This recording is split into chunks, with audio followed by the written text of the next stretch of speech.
My sisters and brothers, I greet you all with the love and peace of the Lord. I invite you to meditate together with me on the holy word of God of 10th February 2022. The focus of our reflection, it is not one's status or long-standing allegiance to the religion that matters in the sight of the Lord.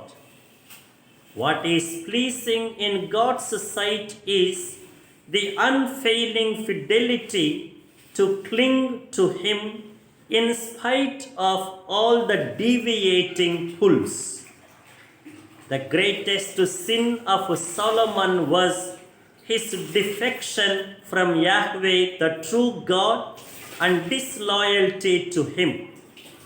As we are told, he became so vulnerable as to be misled by his wives to turn away his heart after other gods. His heart was not wholly true to the Lord his God, as was the heart of David his father. He did what was evil in the sight of the Lord. He did not wholly follow the Lord. In fact, the Lord appeared to him twice and cautioned him not to go after other gods. But Solomon did not pay heed to this explicit command of God. He does not keep God's covenant and his statutes that the Lord has commanded him. Consequently, he incurs the just wrath of God and forfeits the longevity of his kingdom. However, God in his benevolence and mercy does not tear the kingdom from him, but from his son's hands. Besides, one tribe will be retained and not all the kingdom. This is the interplay between God's fidelity and mercy and human infidelity and evil. In the gospel, we have a contrasting figure for faith and turning to true God. A certain Syrophoenician woman approaches Jesus for the healing of her possessed daughter, while Solomon, the chosen one, turns away from the true God to other false gods. The pagan woman turned towards the true God. Great was her faith because it was adorned with humility. She falls down at his feet with deep trust. Perhaps many may brush aside this humble act as of no merit, but as a sheer act out of necessity. But what makes her faith great is her utter humility that accepts and swallows even an explicit offense and humiliation. Jesus not only turns down her plea, but also speaks derogatively.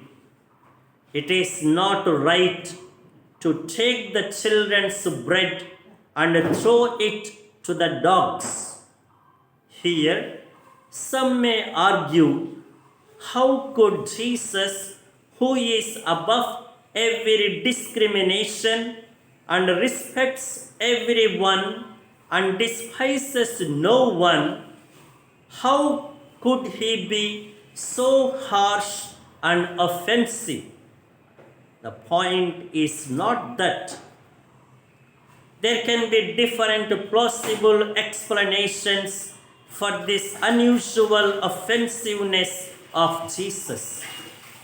Whether Jesus wanted to test her faith, whether Jesus wanted to give us an example of humble faith in her person, whether Jesus wanted to dispel our wrong presumptions that God's grace is no one's prerogative on the basis of mere religious allegiance, whether Jesus wanted to make it clear that his primary purpose was to regain the lost people of God, whether these words are not actually Jesus' own, but put into his mouth by the evangelist who reflects simply the Jewish mentality of despisal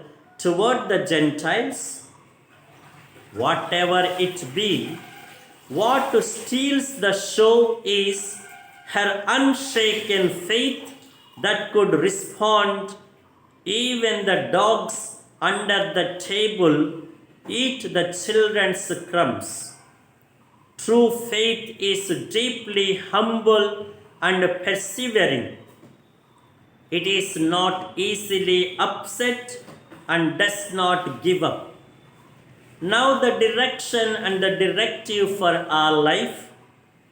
It is high time that people stop taking pride and credit in their long tradition of allegiance and adherence to the church that proves nothing.